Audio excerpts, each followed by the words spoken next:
Assalamualaikum warahmatullahi wabarakatuh. Waalaikumsalam warahmatullahi wabarakatuh. Bagaimana kabar sahabat Sama, sahabat IG, sahabat Facebook, sahabat YouTube dimanapun Anda berada? Semoga kabar jauh lebih baik daripada hari kemarin.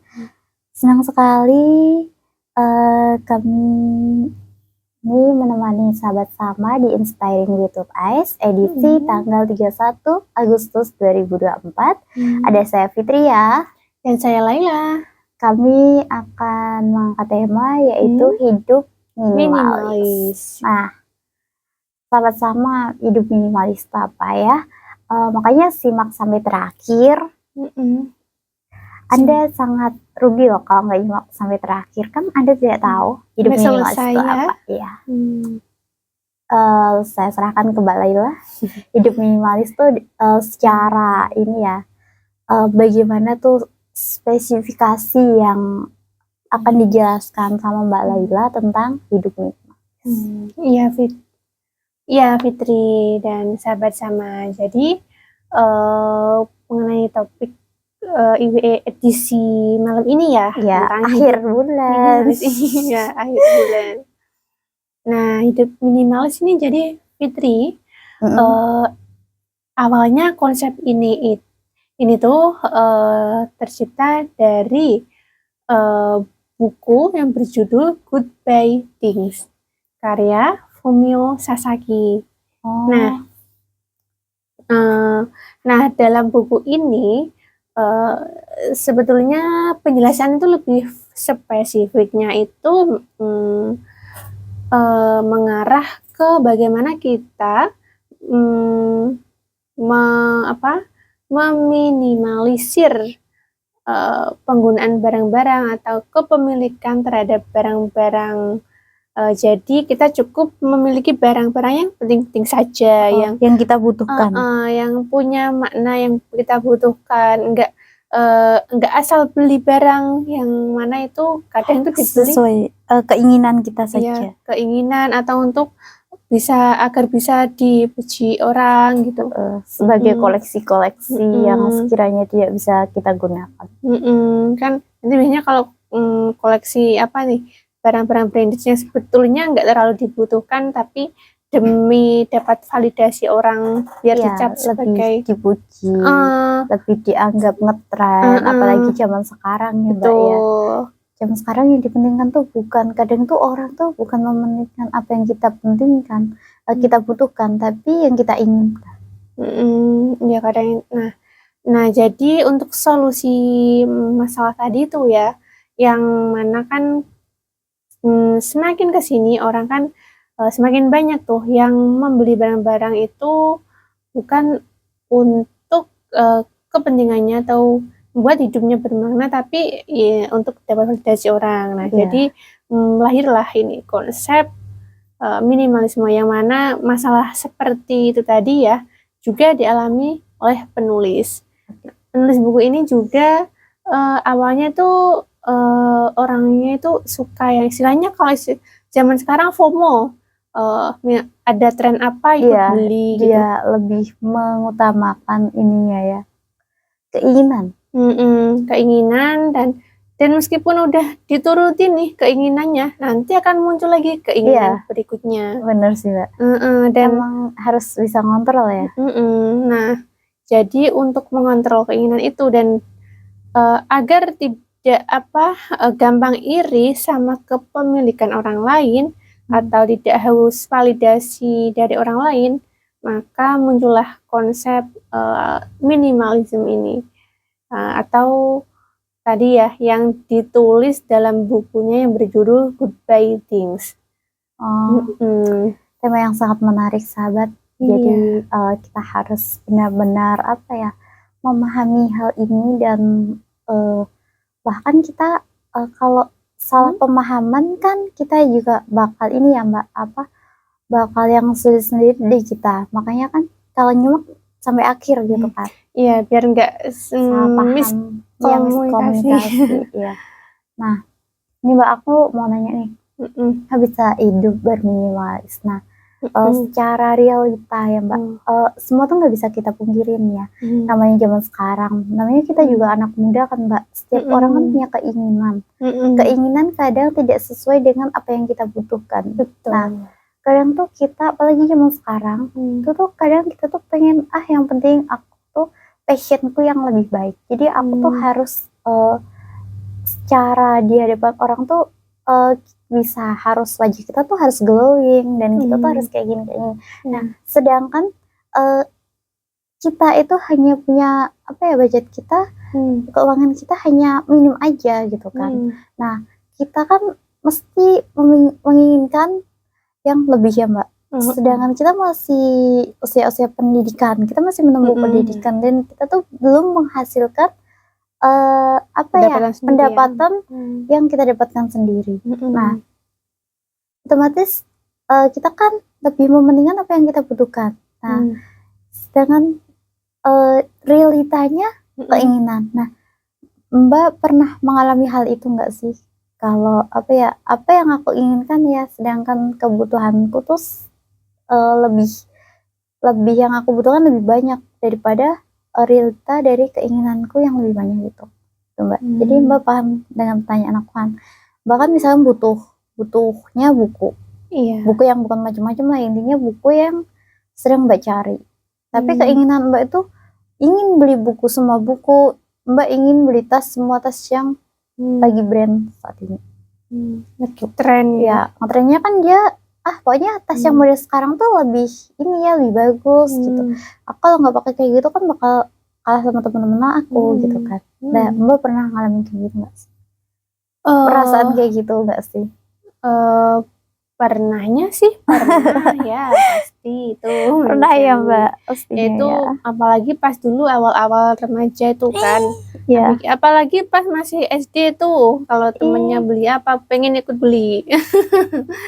Tapi semakin kesini ya, dan juga tadi sempat nyimak ulasan video yang membahas ini konsep minimalisme. Jadi punya cara pandang baru nih mengenai masalah itu ya, dimana kita tuh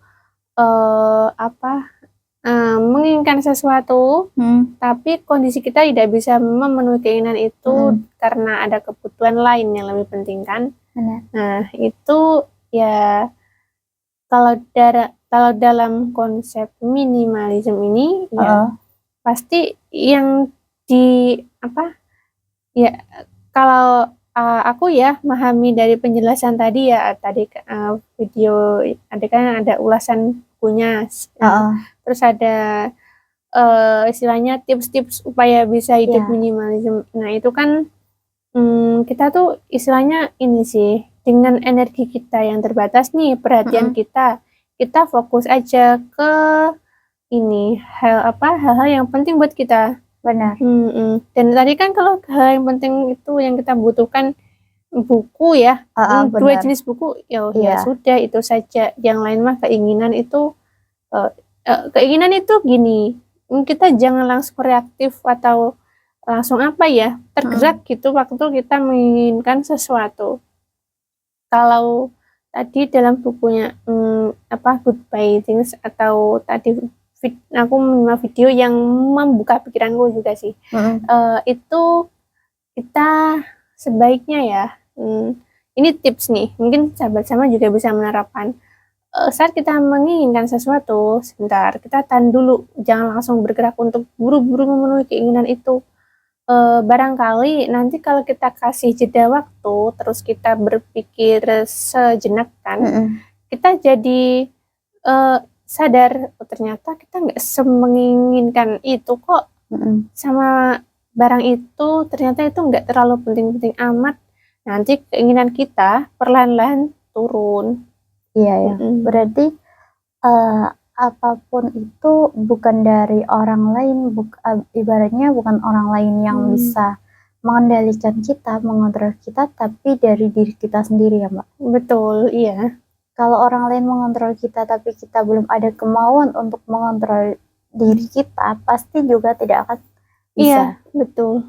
Iya kan? Iya. Ini ngomong-ngomong kayak gitu ya Mbak, aku sih juga kadang kayak gitu ya Mbak. Kadang aku Gimana berpikir nih, kan temen aku tuh punya tas yang model bagus banget. Kan ya namanya orang ya keinginan itu kan pasti ada. Wajar lah Mbak, manusiawi yang kayak gitu kan. Apa ya, kita berarti kan otak kita masih bisa berpikir, kita masih ada perasaan kita sama seperti mereka. Nah, aku pernah Mbak, aku berpikir gini, ih temenku pada bagus-bagus ya sepatunya, tasnya. Nah, terus dia kok bisa kayak punya motor, dia naik motor Nasdaq, kan aku yang kayak gini gitu kan. Nah, terus aku berpikir lagi, tapi itu aku selalu memikirkan hal itu tuh dari usia aku SMP, SMA lah Mbak. Aku selalu berpikir kayak gitu, tapi pertengahan SMA kelas 11 mau kelas 12 aku baru berpikir bahwa mana yang kepentinganku penting tapi itu sangat dibutuhkan, atau mana yang penting tapi sangat aku inginkan. Aku dari situ banyak belajar ketika aku apa ya Mbak, benar-benar itu kan apa ya Mbak, secara keuangan minimalis banget ya, punya aku minim banget. Nah, terus sedangkan aku tuh sangat dibutuhkan banget, aku harus membeli buku. Tapi tantangan itu sangat tantangan banget ya Mbak, dua pilihan itu. Kalau aku bisa sama kayak temanku, aku bisa dapet geng. Tapi kalau aku sama kayak temanku, aku mungkin akan sendirian gitu kan. Oh iya. Ya, tapi ya namanya anak usia SMA ya dulu ya. Tapi mesti menginginkan itu. Tapi di tengah-tengah sebenarnya Mbak. Tapi aku mengambil itu ambil jalan tengahnya. Aku lebih baik sendiri daripada mengikuti jejak temanku, karena apa ya, masa depan kan ada di tangan aku. Dan apa yang aku inginkan itu belum tentu aku butuhkan. Iya betul. Nah, ketika itu Mbak, ketika itu kan ada juga Mbak handphonenya dia bagus. Nah, tapi sedangkan yang aku butuhkan kan bukan handphone yang bagus. Yang penting bisa berkomunikasi dan bisa untuk mengerjakan yang lainnya. Iya betul. Jadi memang susah banget Mbak untuk iya, kita emang perlu ya adaptasi benar. sama istilahnya apa ya, ya umumnya yang berlaku di antara teman-teman kita. Tapi di sisi lain juga kita kan harus punya pertimbangan. Dan salah satu cara untuk menerapkan minimalisme ini kan, hidup minimalis itu kita jangan apa ya, istilahnya menyederhanakan hidup lah, jangan mempersulit hidup. Kalau misal nggak nyaman sama gaya hidup temen yang itu, ya berarti nggak usah masuk circle ya itu. Kalau misal diajak sini merasa keberatan misal, atau udah capek gitu karena entah nugas, entah itu habis kegiatan yang lain gitu kan, jadi temennya ngajak pergi nggak bisa, ya udah ngomong terus terang aja capek gitu. Apa ya, jadi ya intinya ini jangan sih, terlalu kita buat sederhana aja, kita jujur pada apa adanya ya Mbak.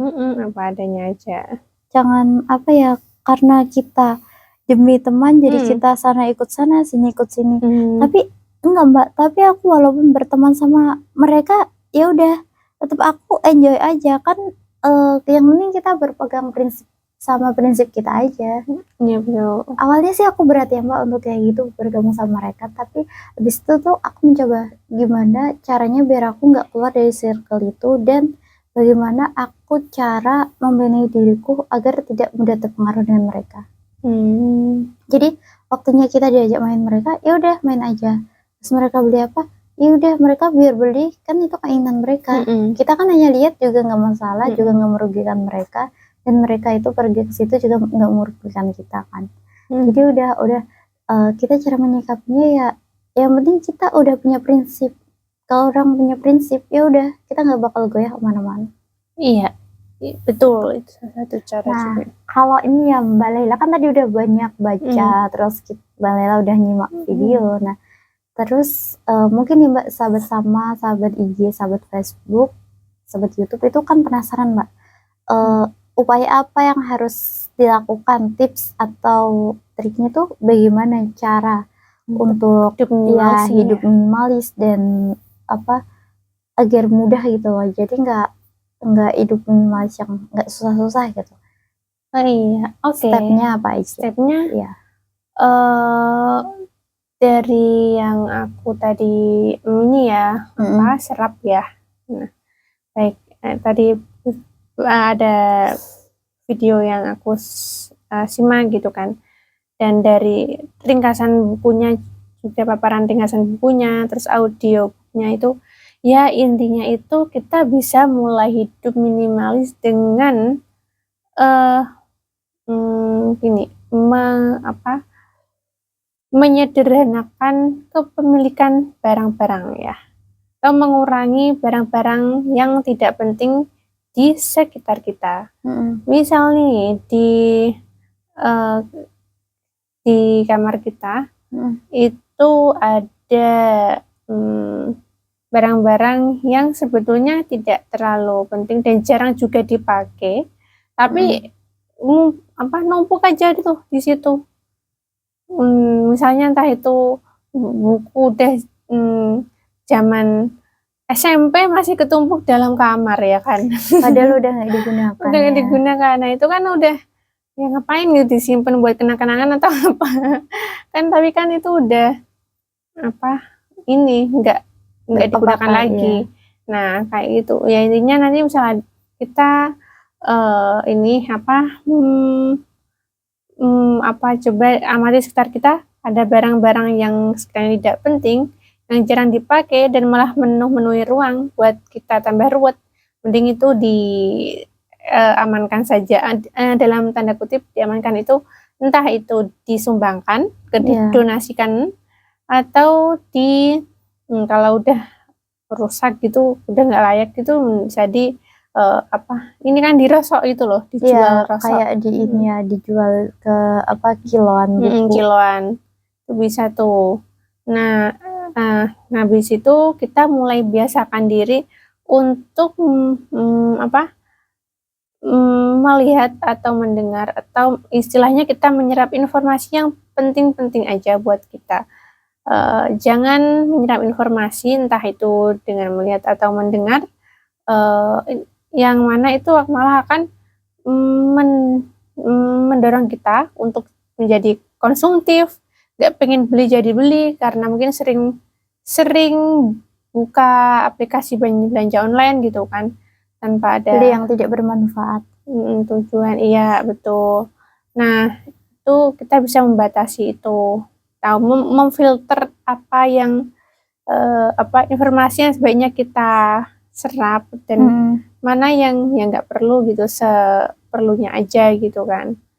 Nah berikutnya itu dia tahap ke berapa Mbak? Itu tadi tahap kedua ya, kita bisa ketiga ini ya. Sekarang yang ketiga berarti, nah ini yang ketiga ini tadi sudah disampaikan di depan ya, untuk hubungan sosial, misal kita diajak atau dimintai tolong tapi waktu itu belum memungkinkan, entah karena kita capek atau kita emang nggak bisa untuk membantu dalam hal itu, ya ngomong terus terang saja, tidak usah memaksakan diri gitu. Ngomong terus terang aja, nggak usah sungkan ngomong tidak ya, yang penting kan ada komunikasi. Ada komunikasi dan kita nggak berniat untuk menolak atau ini kan berniat negatif gitu kan. Tapi kan harus ada komunikasi. Misal tidak bisa ya katakan jelas. Ya. Terus yang keempat ya, kan keempat. Berarti kalau tadi berani mengatakan tidak, sekarang yang keempat ini kita bisa mulai membatasi diri ya, dari sebetulnya ini nyambung sama yang poin nomor 2 sih. Kalau nomor 2 kan membatasi informasi gitu kan. Nah yang keempat ini lebih spesifik ke misalnya influencer, entah itu dari YouTuber atau yang main Instagram atau yang yang mana kita Dari tuh media-media ya. medsos. Kita nggak usah terlalu kepo lah sama Iya. itu apa kehidupan Orang lain. apalagi itu nanti juga malah biasanya kan ini ya, misal influencernya pakai baju ini apa, dia jadi ini kan ngiklanin baju gitu Iya, kan. kayak apa ya, buat jadi bintang iklan. Itu kan nanti ada linknya kan, Iya, linknya nanti diarahin ke toko online-nya kan, atau ke iya. tempat dia beli baju atau entah tempat dia Beli apa barang apapun lah. Gitu. Nah, nanti kan kita jadi kadang tuh ikut kepo kan barang-barangnya atau itu. Nah, itu nggak perlu. Ya, mungkin Sepentingnya aja. ya betul. Istilahnya ini sih kalau minimalis itu ya buatlah hidup itu sesederhana mungkin, senyaman mungkin, dan ya jadi apa adanya aja gitu. Ya kurang lebih itu sih Fitri.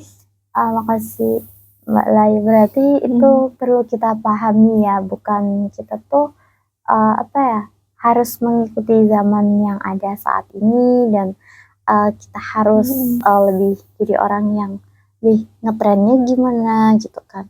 Walaupun sedangkan keadaan kita itu minim aja, kita sampai berjuang semaksimal mungkin sebisa kita aja, jangan berjuang yang belum tentu bisa kita jangkau. Nanti kan malah dampaknya ke mental kita juga kan. Iya betul. Nah, ini Mbak, aku mau nanya lagi nih. Nah, kayak ini ya Mbak, kalau orang memaksakan diri nih, kan Mbak tahu kan kalau orang memaksakan diri bahwa dia tuh nggak mampu, tapi ya anaknya sebenarnya nggak mampu dan anaknya mungkin nggak mau kan. Anaknya bisanya minim aja, tapi dari pihak orang tuanya tuh maunya berlebihan gitu. Pokoknya kamu tuh harus lebih kalau dilihat orang tuh lebih, pokoknya intinya lebih lah dari secara baik fisik maupun apapun lah. Dalam dirinya tuh orang tuanya pengennya lebih, sedangkan anaknya itu nggak mampu untuk Nggak lebih bisa memenuhi ekspektasi itu ya. Ekspektasinya nggak bisa, tapi orang tuanya tuh selalu menyediakan apa yang menjadi fasilitas yang dibutuhkan dia. Nah, Mbak tahu kan bagaimana anak itu akan berdampak dan bagaimana caranya agar orang tua tersebut itu bisa memahami realita yang ada dalam diri anak tersebut gitu loh. Jadi biar nggak memaksakan gitu. Itu pertanyaan yang susah sih. Ini maksudnya Fitri tanya poinnya itu gimana iya, jadi kan dia agar orang tuanya nggak memaksakan. Ya kan anaknya memang bisanya minimalis ya Mbak, bisanya kan standar aja. Tapi orang tuanya pengennya lebih. Kamu tuh kalau dilihat sama orang tuh harus bisa lebih ya, baik secara fisik atau apa tuh, secara passion tuh dia bisa wow gitu. Sedangkan anaknya kan nggak bisa tipe yang seperti itu. Apalah fasilitas tuh selalu ada, tapi anaknya tidak bisa menggunakan fasilitas itu gitu. Iya, ini kalau kayak gitu memang kadang ada orang tua yang seperti itu, tapi tidak bisa disalahkan juga ya. Mungkin karena orang tuanya itu merasa ya karena harapan masa depannya ada di anaknya ya, meskipun itu juga nggak bisa dikatakan benar karena secara tidak langsung nih kalau anaknya tipe apa, misalnya yang gampang tertekan atau gimana itu kan nanti malah jadi beban pikiran anak itu kan. Jadi dipaksa. Mungkin kalau dikaitkan sama konsep hidup minimalis ini ya, sederhana ya. Ya, konsep berpikirnya ini aja lah. Ini, kalau minimalis itu bukannya harus lebih ya. Ini kita tuh cukup gitu. Cukup aja, tengah-tengah gitu. Ya, standar. Nggak kurang, nggak lebih, tapi selalu ada usahanya itu ada.